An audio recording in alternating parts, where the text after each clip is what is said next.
As many of you know, I am determined to achieve total transparency on the Epstein files. That's part of why I've sued Todd Blanche, the Department of Justice. But I also feel driven to try to help the victims and survivors of Jeffrey Epstein, Ghislaine Maxwell, and others find justice however they can. And as a part of that mission, I had the privilege of being able to go before it's open to the public here in New York City to the Donald J. Trump Jeffrey Epstein Memorial Reading Room. It's an exhibition in Tribeca. It opens to the public this Friday.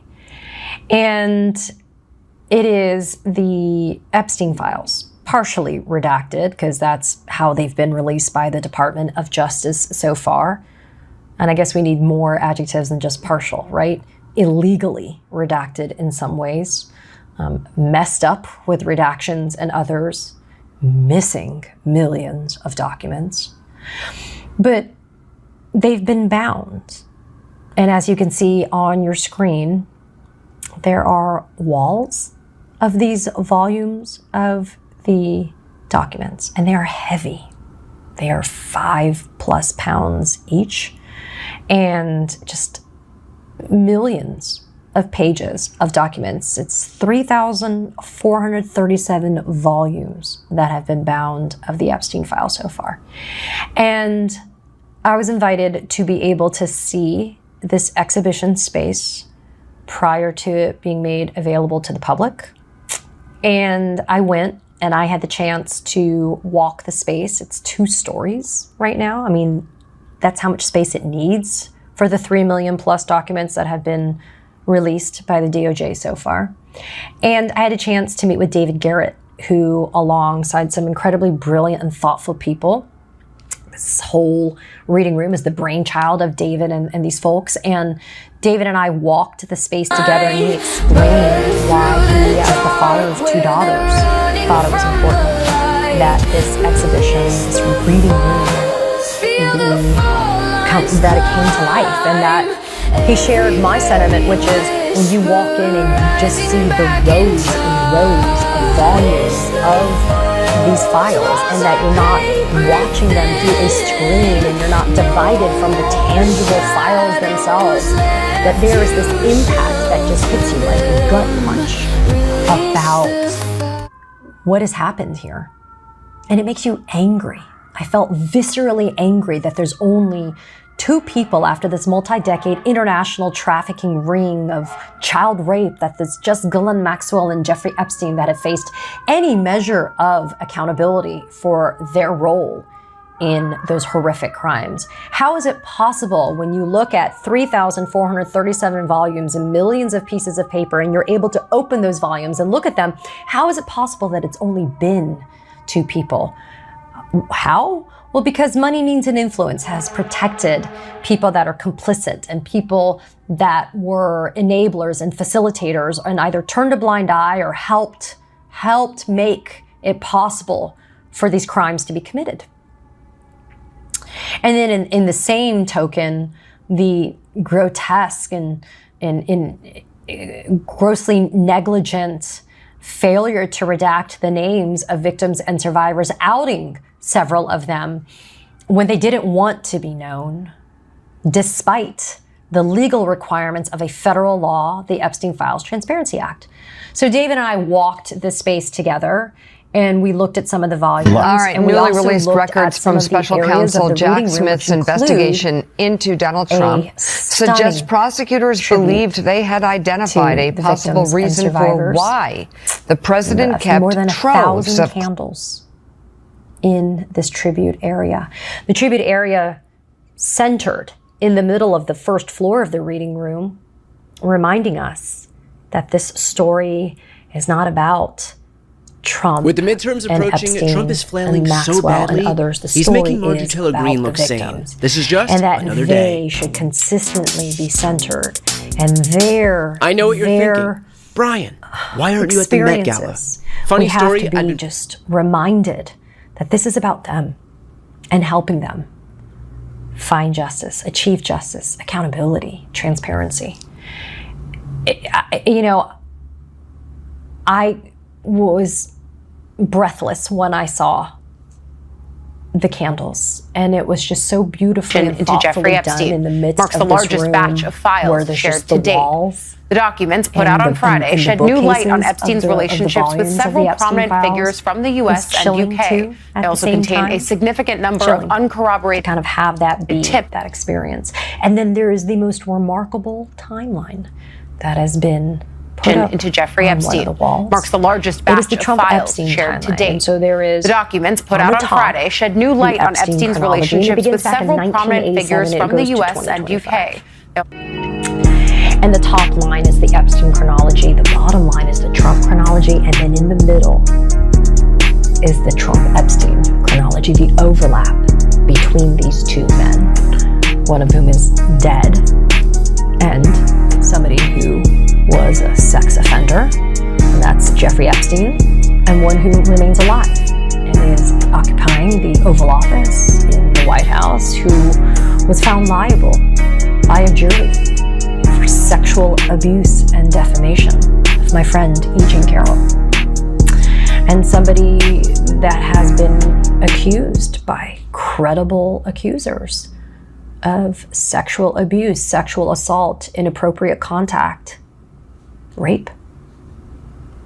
I mean, when you see the timelines, you see the overlap, and you see where these men not only were crossing paths, but how that rarefied air, those worlds of these men, money, means, and influence, power, these men, Donald Trump and Jeffrey Epstein and all of these people in academia and in the business world, titans of industry, royalty, right?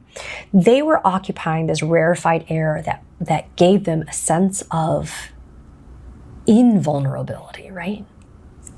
That there's nothing that they couldn't get away with because they had the power and the money to silence people, to make things go away, to be rubbing elbows and to being in spaces where just people assumed that these people would be credible and that they would never do horrific crimes because people with money and wealth and power and influence, they don't commit crimes like pedophilia and child rape, right? There's the downstairs that I mentioned, and the downstairs has more and more volumes of the Epstein files, partially redacted, and has tables where you can sit and spend time looking at the Epstein files. Now, I want to clarify something here. Because the DOJ and the rollout was so botched, and again, because illegally the identities and some confidential information, including social security numbers, addresses, etc., of some of the victims and survivors was just horrifically done by the Department of Justice, the people behind the reading room have been very careful. When you go to the reading room and you are a member of the public, you're not allowed to film the inside of these volumes, right? And part of the reason why is they don't want to, at the reading room, kind of continue to expose the victims and the survivors that were inappropriately and illegally exposed courtesy of the DOJ. They don't want to continue to perpetuate that trauma and harm.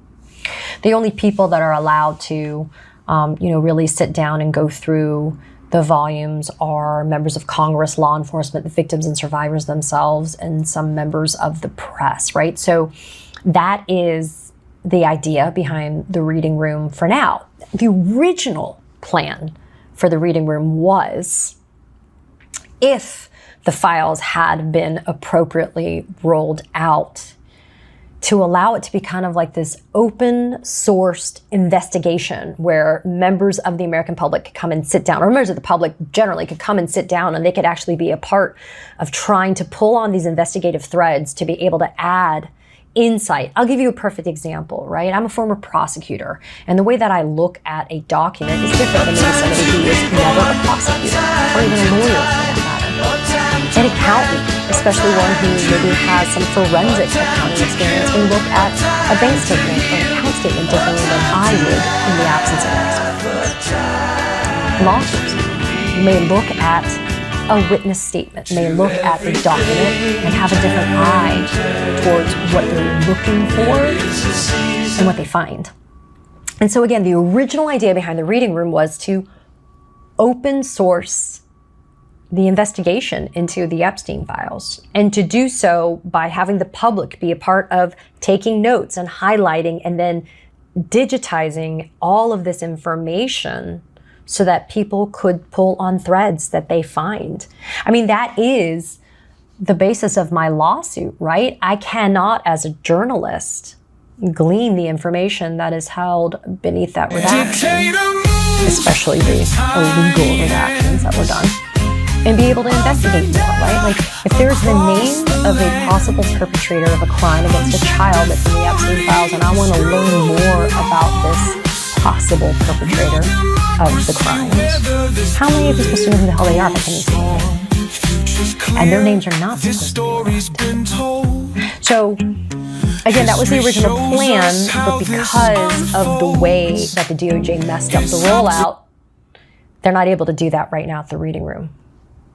But it doesn't diminish the power of the energy and the intensity of seeing millions of pages of the Epstein files bound in 3,437 volumes in these 2 rooms. I also want to mention that I was able to interview, in addition to David Garrett, who is, again, one of the people behind the reading room, I was able to interview the very first victim survivor, Danny Bensky, who entered the reading room and saw it. I was with her. I walked her in. I walked her around the reading room. I was able to be there when she reacted to the reading room. It was powerful and emotional. And I was stunned by how moved I was walking that space with her. It just underscored for me why we are fighting so hard for them. And why I appreciate the people in Congress like Robert Garcia and others who are really pushing for accountability on this. Danny, I have interviewed here at Katie Phang News, and she's been one of the more kind of forward-facing public victims and survivors about what happened to her, and seeing how she reacted, which was so emotional, but she still had gratitude for the work that was done for this reading room. But seeing her reaction just reminded me that she lives with the trauma on a daily basis, that we kind of dip into that trauma every once in a while when maybe the news headline crosses our path, or we ourselves take some time to look online, perhaps at the Epstein files, or we read an article about it, or maybe you watch an episode here at Katie Phang News. It reminded me, though, it humbled me to see her reaction and to viscerally feel how she was reacting to the room, especially the tribute area, because it reminded me that this is their trauma, that this is their reality. And as Charlene Rochard shared with me last week, she's serving a life sentence of trauma caused by the hands of Jeffrey Epstein and others. So who are we? Who are we not to fight for them? And who is Melania Trump and others that are demanding that they do more? Come to the FBI, come to the DOJ, testify publicly in Congress. I mean, they've done enough. They sat down with the FBI. Where are those 302 witness interviews? They've met with law enforcement. Where are those documents? Where are those notes? But more importantly, where are the investigations and where are the prosecutions?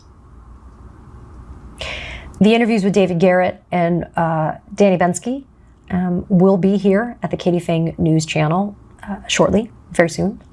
And I just wanted to share with you my gratitude for the people behind the Donald J. Trump, Jeffrey Epstein Memorial Reading Room, who are amazing people that thought to do this project, to be able to share this. The goal, according to David Garrett, is to take this exhibition on the road. And I think that's amazing, right? To take these Epstein files and to bring them to people in America that maybe have only had exposure through Fox News, which doesn't really cover it. or one of those right-leaning, conservative-leaning outlets. They're not even covering this the way that it should be covered. Take those Epstein files and bring them to parts of America that maybe need to see the context of all of these volumes in front of them. And to take out the volume and to hold it in their hands and understand that there's 3,437 of those heavy, heavy volumes. And that each of those candles in that tribute area is for a victim. At least 1,200 candles and counting. The Trump DOJ confirming a minimum of 1,000, reporting up to 1,400 victims, and yet only 2 people have been prosecuted so far. Jeffrey Epstein, who is now mysteriously dead, and Ghislaine Maxwell, who's hanging out in a club fed courtesy of Todd Blanche and Donald Trump.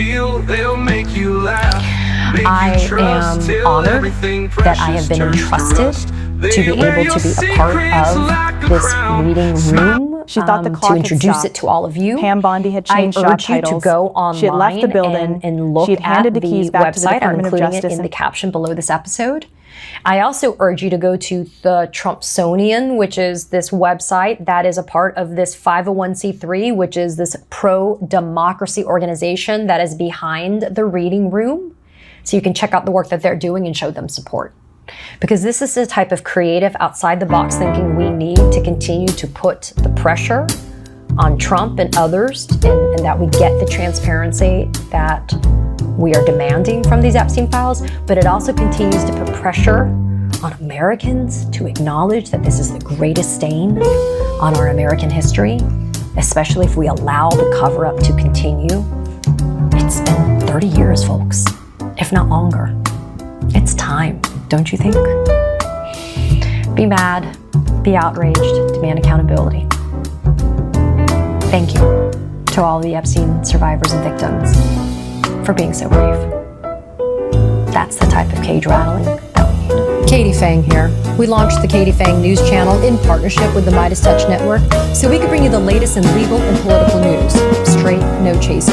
So if you're a fellow truth teller, hit that subscribe button and share the word about this channel so we can build a high information America together. In the U.S., the country is still reeling from the fallout of the Epstein files, which ensnared the world's elite, including CEOs, a former prince, and even President Trump. But despite millions of pages being released, an NPR investigation reveals the Justice Department withheld or removed a number of pages related to allegations involving the president. Stephen Fowler is the reporter who broke that story, and he tells Michelle Martin how he uncovered the discrepancies and what this suggests about the DOJ's handling of the files. Thanks, Paula. Stephen Fowler, thanks so much for joining us. So utterly pathetic, Donald Trump using the Justice Department You've been to combing try through to like 3 million different files, 3 million pages. There's no table of contents. There's no sort of order to it. But there's something that made you think there was something missing that you couldn't just attribute to over-redaction or confusion or disarray. So what was it? There was this PowerPoint that the Justice